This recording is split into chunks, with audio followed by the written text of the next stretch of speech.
I used to think that the problem was bad traffic, that the wrong people were landing on my site and just not interested in buying. But I was wrong. Everything changed when I fixed 6 mistakes on my Shopify site that were quietly killing my sales. And the crazy part, I still see the same mistakes on almost every new seller's store that I look at today. So if you want a store that actually converts, start by fixing these right now. And if you stick around till the end, I'll show you how you can steal my template that you can just plug into your own Shopify store and avoid all of these mistakes. So let's dive into mistake number 1, which was not optimizing for mobile. When I was brand new to Shopify, I thought that once I had made my site look good on desktop, that it would just magically look great on mobile as well. But it wasn't until I started digging into why my conversion rate was so bad that I realized how wrong I actually was. Now, over 80% of my traffic comes from mobile because people will click an ad that I run on Facebook or Instagram, and they end up on my site on their phone and not their computer. But here's the thing, Shopify's theme editor ultimately defaults you to the desktop view. So if you don't intentionally check and make sure that your mobile version is optimized, you're probably losing sales. So what do I do now and how do I fix this? Well, the first thing is I make sure that my site looks good on desktop. Once everything is squared away there, I then will switch to mobile before I ever publish anything. I'll go through every page on my phone as if I am a customer trying to purchase. From here on out, you'll notice a theme. Almost every fix that I make after this ties back to mobile, and you'll see how all of this ends up inside of the free theme that I'll give you later in this video. Now, mistake number 2 is that I see this happen all the time. The logo is just way too big, especially on mobile. Now, this one really shocked me when I was first starting out because I uploaded a pretty big logo thinking it can't hurt. All it's going to do is help to build brand recognition. But on mobile, it ended up taking almost a third of my screen. And all that valuable space at the top was essentially wasted, and it just slowed people down from actually getting to shopping. Now, I like to trim the excess space around my logo file. I'll resize it so that it's nice and clear and that the border around my logo is very tight. So, there's not too much padding around the logo. And then I'll use a smaller version on mobile if I need to. But honestly, when I fix this, people could actually see products right away when they landed on my page and not just a huge logo from a brand that they know nothing about. Now, don't worry, in a bit when I show you my free Shopify theme, you won't have to worry about this because I've already figured out so that you can avoid it. Mistake number 3 was a slow site. I remember looking at my analytics and seeing a huge bounce rate that people were leaving before ever making it to my collection page. So what I ended up doing was I opened my site in incognito mode on my phone, and it was brutal. It took forever to load, and that is when it hit me. I was paying for traffic that never even saw my store because my site was so slow. This is something that is super important to fix because we are a generation where we are so ADD. We're on our phones. We have to have our attention captured in literally less than a second for us to stick with something. So if my site was never loading, people definitely weren't going to stick around and wait for it to load unless it was like, I'm giving away free money, come grab it. Like, okay, I'd wait around for that. But honestly, I was selling t-shirts. No one was doing that. But here's what I ended up doing to fix it. I use an app now called Crush Pics, and it compresses all of my image sizes on my site because print-on-demand stores typically have a lot of product photos, and big files will just slow everything down. I also like to regularly audit my apps. Every app that you add to your Shopify store is going to slow it down a little bit. Even if it says this shouldn't affect your site speed, it's going to affect it a tiny bit. Now, if an app isn't helping to make conversions or do something spectacular and save me a ton of time on my site, I honestly just end up deleting it and removing it altogether. And by doing this kind of good housekeeping, it helps to make sure my site stays fast. A fast store keeps people from bouncing before they ever see your products. Mistake number 4 was bad color psychology. On my first store, I made my buttons turquoise blue. Like that was the big color that I had jumping out at people. And honestly, I just liked how it looked. I think I had found a banner for my homepage that had like this turquoise blue. It was kind of like ocean themed and it was horrible. It was just like turquoise blue all over my site.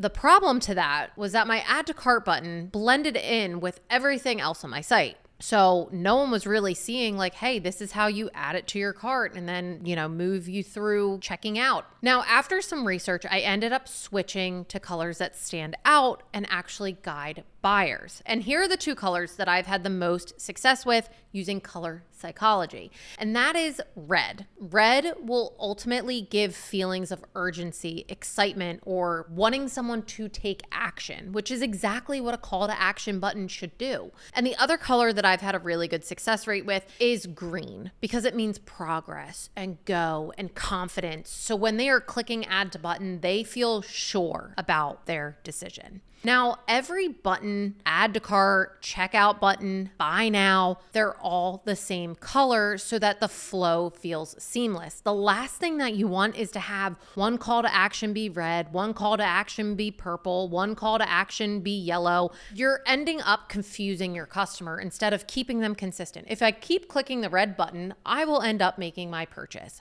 That's exactly how we want to think through it. So when I was able to tap in and use buyer psychology and color psychology, it was a huge game changer. Now remember, you want to stick around till the end so you can grab my free theme template. And again, I've already done the hard work for you. I've already made the call to actions red, so you don't even have to think about it. Now let's get into mistake number 5, which is the add to cart button is too far down on mobile. Now this one is so simple, but made such a huge difference. On my first store, my add to cart button was buried under product images, thumbnails, color selectors, quantity selectors. I had every possible button that you could think of. And it was honestly 3 full thumb scrolls on mobile until you finally saw my add to cart button, because I just had so much stuff on that product page. And honestly, those 3 thumb moves was way too much work for my customer. Now I structure my pages so that my add to cart button is as close to being above the fold as I possibly can.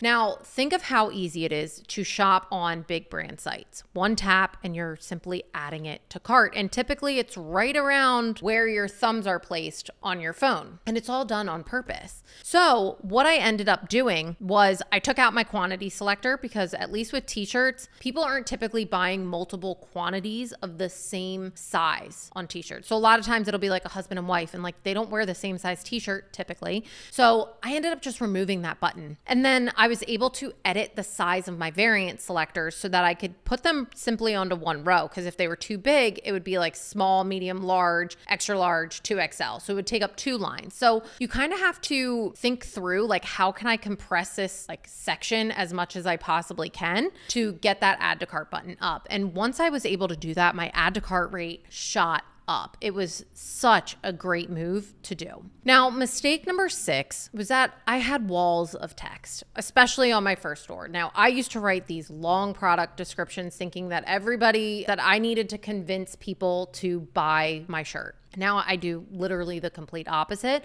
But what actually happened was that people just got overwhelmed and simply left. Like they weren't interested in reading a full-blown paragraph about a t-shirt. So now I like to keep it really simple. My descriptions are clean, concise, and I like to use drop downs for my details. So the information is there if somebody wants to find it on the site, but they are housed in these little tiny drop downs. And essentially you just click the drop down and then the whole wall of text is shown. So it makes it really easy for people to have the information if they want it, but it's not taking up valuable real estate on my page. And I honestly like to let the photos do the talking now. And I'll give you a trick. Put your reviews, whenever you get them, all the way at the bottom. I mean like all the way at the bottom. Because we can use the real estate between the add to cart button and the reviews to work in our favor. Now, this trick is what I got from Amazon. Amazon, when you're trying to get to their reviews, they're all the way at the bottom. And as you're scrolling, you pass product after product after product after product. Like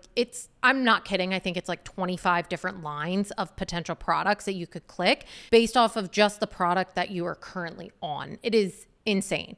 So I like to take a page out of Amazon's book because clearly Amazon knows what they're doing when people come to their store to buy. And so what I end up doing is I put frequently bought together as a collection. It'll be like a row or 2. And then below that, it'll be like customers also bought. And then it's like another collection and wall of products. And by doing this, I'm able to increase my average order value because people are seeing products that, maybe they click the ad and they find the design that was in the ad and that's all that they came here to buy. But I can optimize my collections to show show them more designs, and then they end up finding a second design that they like and they add it to their cart, and it just increases the average order value. And I love when that happens because that means more profit in my pocket. So those are the 6 big mistakes that I fixed that completely changed how my Shopify store converts. Now, here's the cool part, because you stuck around all the way till the end. If you want to skip all the trial and error and start with a store that already has these fixes built in, then click the link in the description below and join my free school community where you can get my Shopify theme template that has all of these fixes already made. It has all these changes baked in so that you don't have to spend the time building a theme completely from scratch. All you have to do is click the link in the description below, join my free school community, and follow the instructions there to grab the theme and add it straight into your Shopify account. And if you enjoyed this video, please like and subscribe to my channel. It would absolutely mean the world to me. Thanks, guys. I'll see you in the next one.